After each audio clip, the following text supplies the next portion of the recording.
तुमचा आवडता भात न सोडता महिन्याभराला 5 ते 7 किलोपर्यंत वजन झपाट्याने कमी करायचं असेल, तर पावभाजी भाताची ही रेसिपी नक्की ट्राय करा. त्याचबरोबर तुम्हाला अजूनही काही वेट लॉस खिचडीच्या रेसिपी हव्या असेल, तर घरोघरी अन्नपूर्णा या YouTube चॅनलवर 6 वेट लॉस खिचडीचा एक व्हिडिओ मी अपलोड केलेला आहे. तर तिथे जाऊन तुम्ही बघू शकता किंवा कमेंट करा, मी लिंक शेअर करेल. चला, हा भात बनवण्यासाठी सर्वात आधी मी इथे बासमती तांदूळ घेतलेला आहे. 2 ते 3 वेळा स्वच्छ धुवायचा, अर्धा तास पाण्यामध्ये भिजत घालायचा. आता मिक्सरमध्ये आपल्याला अर्धी सिमला मिरची अशी तुकडे करून घालायची आहे. थोडा गाजर घालते आहे. सोबतच इथे आपल्याला बीट घालायचं आहे. बीन्स घातलेले आहे आणि पत्ताकोबी. तुम्ही इथे फ्लावरचाही वापर करू शकता आणि मिक्सरला वाटून घ्यायचं. थोडं जाडसर ठेवायचं आहे, खूप बारीक वाटण करण्याची गरज नाही. चॉपरला मी कांदा चॉप करून घेतलेला आहे. 2 टोमॅटो चॉप करून घेतलेले आहे. यानंतर लसूण, आलं थोडं पाणी घालून मिक्सरला वाटून घ्यायचं. सर्व जिन्नस इथे तयार झालेले आहे. तर कांदा बघा, इथे 2 मोठ्या आकाराचे कांदे चॉप केलेले होते. टोमॅटो सुद्धा सारख्याच प्रमाणात घेतले.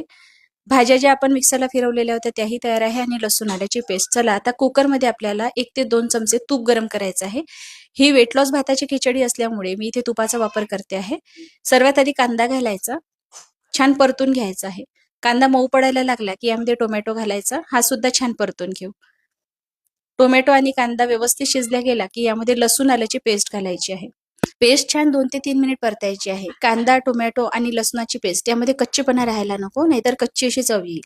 धनेपूड घालायचं, काश्मीरी लाल मिरची पावडर, हळद घालायची आहे. मसाले घातल्यानंतर गॅस अगदी मंद आचेवर ठेवायचा आणि छान परतून घ्यायचे आहे. आता यामध्ये भाज्यांची केलेली पेस्ट घालायची आहे. पेस्ट सुद्धा छान परतायची, यातला कच्चेपणा निघायला हवा. गॅस आता मध्यम आचेवर ठेवायचा आहे. यामध्ये मी फ्रोझन वाटाणा घालते आहे. ताजा असेल तर ताजाही घालू शकता. सर्व छान मिसळून घ्यायचं. आता यामध्ये मी 1 वाटी पाणी घालते आहे आणि या भाज्या आपण शिजवायला बाजूला ठेवूया. तोवर आपण इथे तांदूळ शिजवून घेऊ. पातेल्यामध्ये पाणी गरम झालं की भिजत घातलेला तांदूळ यामध्ये घालायचा आहे. हा तांदूळ भिजत घातलेला होता, त्यामुळे जास्त शिजवण्याची गरज नाही. 2 ते 3 उकड्या आल्या की उचलून घ्यायचा आणि याचं पाणी निथळून घ्यायचं. स्टार्च आपण यासाठी वेगळा केलेला आहे, कारण हा भात आपण वेट लॉस साठी बनवतो आहे. आता भाज्या आपल्याला मॅशरनी मॅश करायच्या आहे. बाकी भाज्या तर आपण मिक्सरला वाटलेल्या होत्या. फक्त आपण वाटाणा जो घातलेला आहे ना, तो मॅश करून घ्यायचा आहे. आता इथे मी प्रोटीनसाठी 50 ते 60 ग्रॅम पनीर किसून घालते आहे. यामुळे भाजीला बाइंडिंग सुद्धा येणार आहे. पाणी एकीकडे, भाज्या एकीकडे असं होणार नाही आणि चवही खूप मस्त येते. आपण जी रेग्युलर पावभाजी बनवतो त्यात जास्त प्रमाणात उकडलेल्या बटाट्याचा वापर केला जातो, जेणेकरून बाइंडिंग आणि चव छान येईल. पण तुम्हाला माहितीच आहे, बटाट्यामध्ये स्टार्च भरपूर प्रमाणात असतो, जो वेट लॉस करण्यासाठी नाही, वेट गेन करण्यासाठी मदत करतो. आपल्याला वेट लॉस करायचं आहे ना, त्यामुळे आपण इथे बटाटा घालणे टाळलेले आहे. त्याऐवजी मी पनीरचा वापर केलेला आहे. म्हणजे प्रोटीनची व्हॅल्यू सुद्धा यामध्ये जास्त होते आणि चवही छान येते.